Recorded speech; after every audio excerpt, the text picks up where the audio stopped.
Hi, I'm Chris McCoy, Hi, I'm Kaiylnn Johnson. and welcome back to the Memphis Flyer podcast. Every week we hop here on YouTube and elsewhere to tell you about what's going on in the paper this week and what's going on in Memphis. Kaiylnn here wrote the cover story this week, which is about MATA, and we're going to talk about that in just a second. First of all, let me tell you what else is going on in the paper.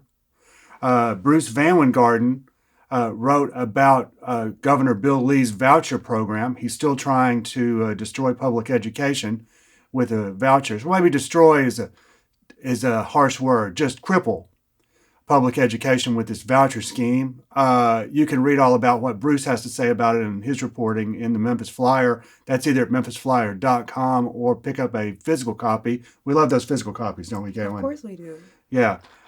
So you should definitely do that. I mean, it's tactile. You can hold it in your hand. You can read it over lunch. And not look at at your screen for a minute. It's really it's refreshing. Yeah, it's in the nostalgic sense. Abigail Marisi, our arts editor, is talked about a new ballet ensemble. So it's the season when everybody's doing their Nutcracker and everything for the holidays. New ballet ensemble for the last few years has done this Nutcracker remix, the Nut remix with Lil Buck. It's like a mixture of like ballet and jukin and hip hop dance and jazz dance.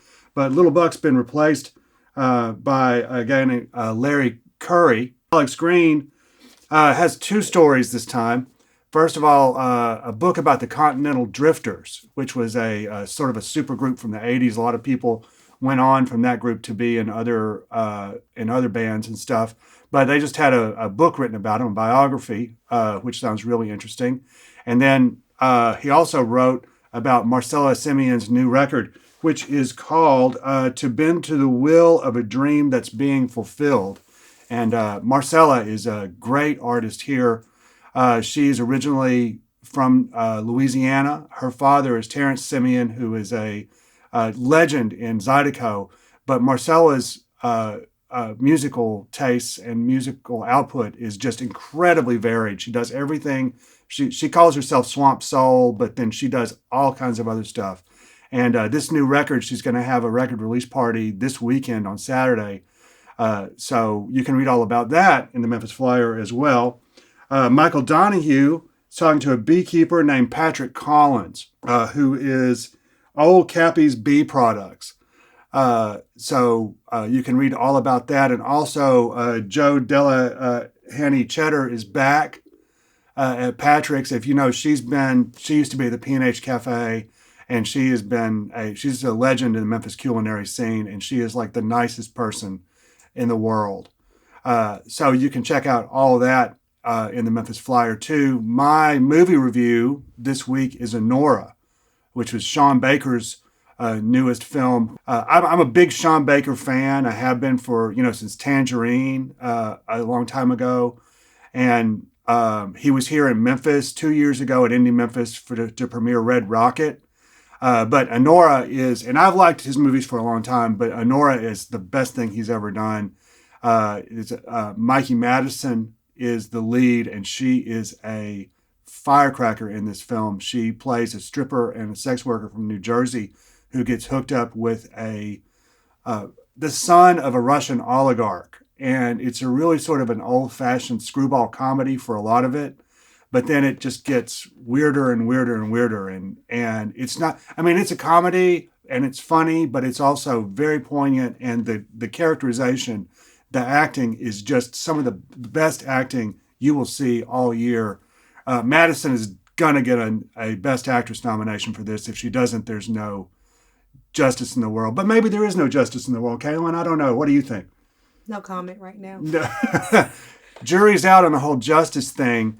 But here is Kaiylnn, and she wrote about MATA. And to me, this is one of the most important issues that we have in our city right now, because I just think it's terrible that we don't even have any kind of functioning public transit, at all. And it's not getting better. No, it's not. Tell us about what you wrote about this week. So I actually started covering MATA, I believe, early last year, and the traction was really interesting because we started with just covering board meetings, but then you start seeing these proposed changes, and I think that's kind of when I got to talk to both writers and the administration, and we're seeing how writers are voicing their concerns, and those concerns actually did get heard, and they paused those changes to help writers, but of course the agency still kind of was in this turmoil, and that's when the interim CEO took over this February, Bakara Malden. And I remember wanting to do a story with her because her appointment was really historic. You know,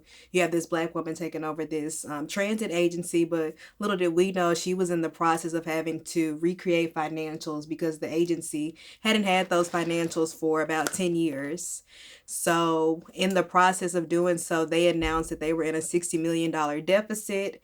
And that's, I think, when the public, bus riders and non bus riders alike, started really paying attention to MATA. And of course, that also brought the city council in with some questions because city council has always been the biggest funder of MATA. And I think they allocated $30 million to them this budget season. But of course, with a $60 million deficit. And then at the time, they were still finalizing their budget, which was about at 85 million, and they promised their board a $67 million budget. And within that $67 million budget, that was going to lead to about 200 workers being without jobs, and also a lot of riders and their buses being suspended. And nobody, of course, wanted that. And that also kind of put a word out to Mayor Young that something needed to be done. And that's when they kind of had outsourced this consulting firm, TransPro, who did a draft report where they analyzed the agency for a few months. And one of their biggest recommendations was that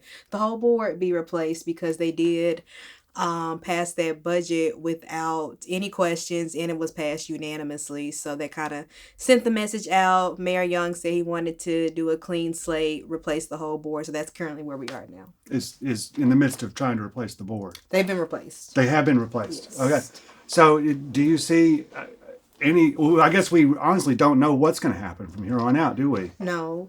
I will say, in talking to both writers and advocates, there's a lot of really good hope for this board because it's reflective of the ridership. You have people who have actively not only rode the bus in their past, but people who are opting to ride the bus, even though they do have that option of driving their own personal vehicle, which I think is really important to add context because we would like a city that, you know, you can depend on public transit even if you don't want to.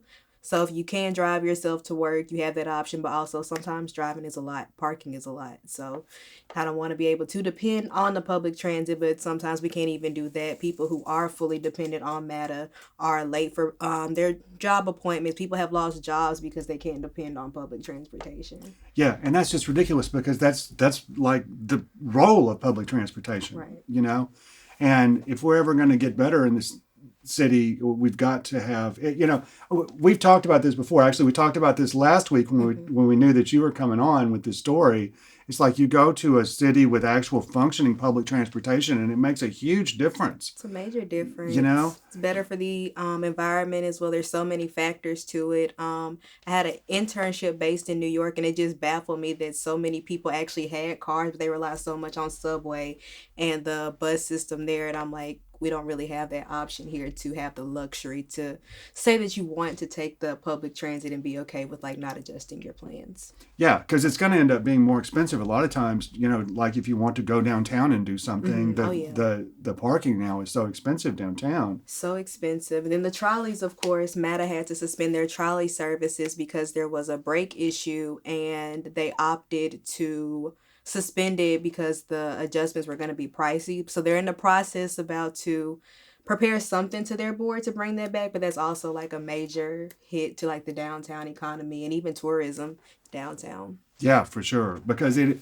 is easy to get around on a trolley once you're downtown if you just want to go, you know, within that area, or it used to be. Yeah. You know, actually a useful thing. You know, so Kaiylnn, thank you very much for dropping by. You're going to come by more often? Of course. Yeah, we're trying to get everybody involved in the podcast situation. So once again, you know, pick up a Memphis flyer, a physical copy from a box. There's boxes all over town. and or go to memphisflyer.com and you can read more about it. It's fun and it's cool for us to sit here and talk about what we wrote about and what everybody wrote about this week. But there's no substitute for actually going and reading. There's so much more detail in Kaylnn's story than what she could actually bring to you right now. And of course, you don't want to miss all the nuances of my prose either. So yeah, go to memphisflyer.com, check us out, and we will see you next week here on the Memphis Flyer podcast.